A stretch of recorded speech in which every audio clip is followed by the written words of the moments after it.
If you're the Toronto Blue Jays, this cannot keep happening.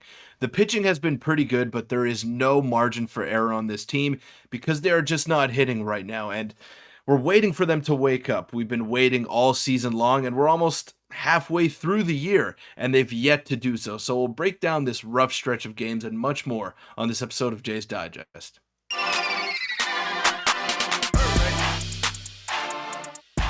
What's up, everybody? I'm your host, Peter Vryonis, alongside host Nick Gosse. Welcome into Jay's Digest. But before we get into anything on this game recap video, we want to give a shout out to Queensway Automotive Group for anything that you need to know about secondhand cars or new cars.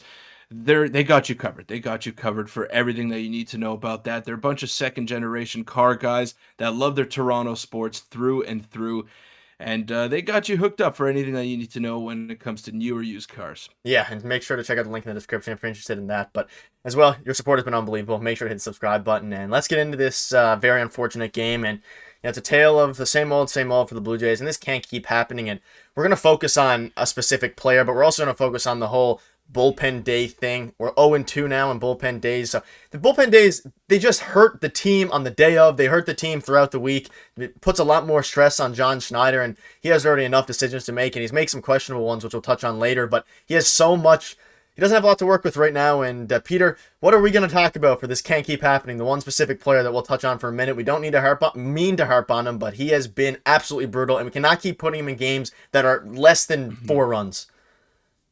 Yeah, well, that player that we're talking about here is Jimmy Garcia, and frankly, the Blue Jays have no choice but to put him into these games. And I know you could get mad at John Schneider for leaving Jimmy Garcia in there for the top of the order, but Nate Pearson's got an injury history, and I know he was warming up, he was ready to go, but you cannot put him in to 2 out of 3 games. You can't rely on him to do that, as of yet at least, because he hasn't shown the ability to do that thus far in his major league career and in his professional career at least. So you got to run out Jimmy Garcia out there. You got to run out Adam Simber to the mound as well. You got to use these guys that are on your roster, and you're put at a major disadvantage if you're starting Trevor Richards every 5th day and you're stretching him out to 65 pitches, because then you're getting rid of another middle relief arm option that John Schneider needs to rely on. So it's been really draining to the Toronto Blue Jays bullpen. I know there's been a lot of talk about the lack of depth in the pen, but that's going to happen every time you have to throw a bullpen day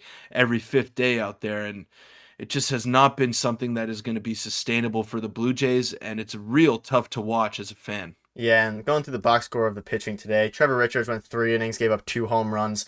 Obviously, he had a pretty bit of a rough stretch, but again, he's kind of getting put into a role that he hasn't been in a very long time, in a few years. And overall, just I'm not going to harp on Trevor Richards too much here, but Bowden Francis had a very, very solid, outing. He obviously walked 3, but Jimmy Garcia had 2/3, 4 hits, and this isn't just, today's game. He's kind of been getting shelled all season, and today was no different. He went out there and got pretty shelled. And again, we just can't keep. We say we can't keep doing this, but the way that we're set up here with the bullpen days, we don't have too much of a choice. And a big shout out to Adam Simber to get some relief there. But like you said, Nate Pearson, I think, was gonna go today. At least they touched on it in the broadcast, but we were down the whole game, so I don't mind the decision not to run him out there, especially because we're kind of slowly building up his arm, consistent 2-inning outings, and he's been so good for us. I'd rather not.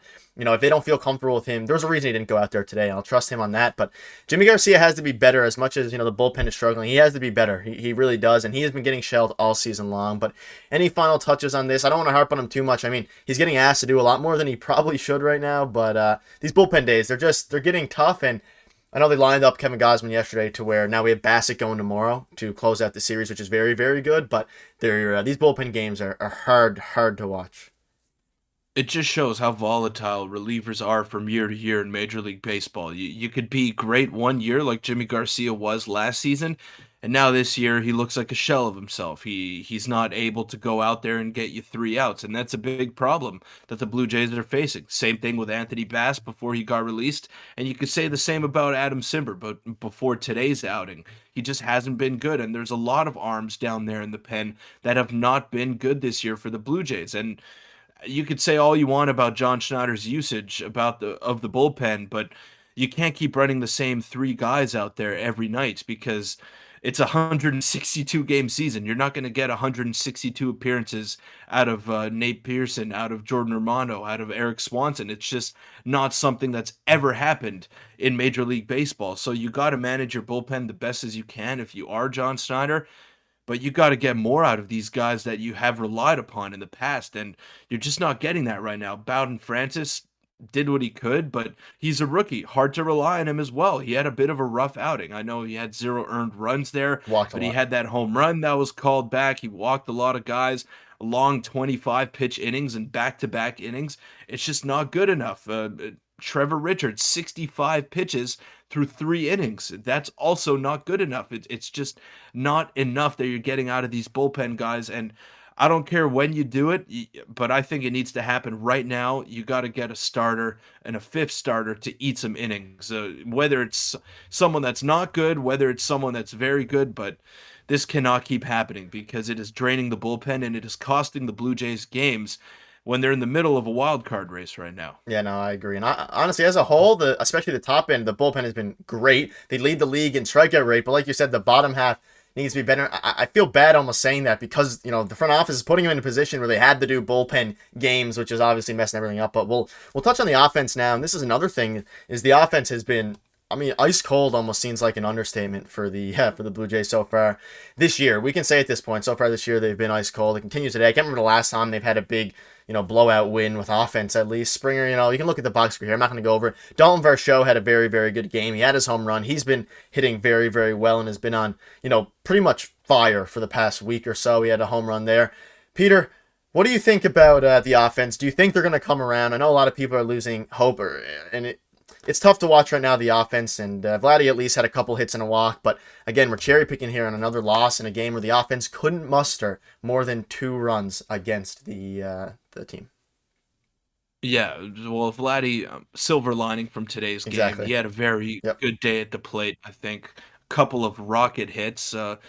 Again, not getting the elevation that you'd like to see, not hitting doubles, not hitting the gaps, not splitting the Singles. gaps, Singles. but he's hitting the ball hard. He's hitting the ball hard, and he had a 14 pitch at bat that led to that walk that you were talking about. So he looked a lot more comfortable at the plate today, a lot more engaged. He was fouling a lot of pitches off, but he's still missing those middle pitches, and he's not able to drive those balls out of the ballpark, those that were automatic home runs for him in 2021 and to a certain extent in 2022 as well. So he doesn't look right, but he's slowly getting better and better. He is hitting the ball hard. He is seeing a lot more pitches, but I'd like to see more steps in the right direction for him, but the offense as a whole has just been horrible. And I know we talked about Jimmy Garcia a lot and we talked about the bullpen not performing up to par, but the truth is there's no margin for error for these guys. You give up 1 run, it's still a 2 run ball game.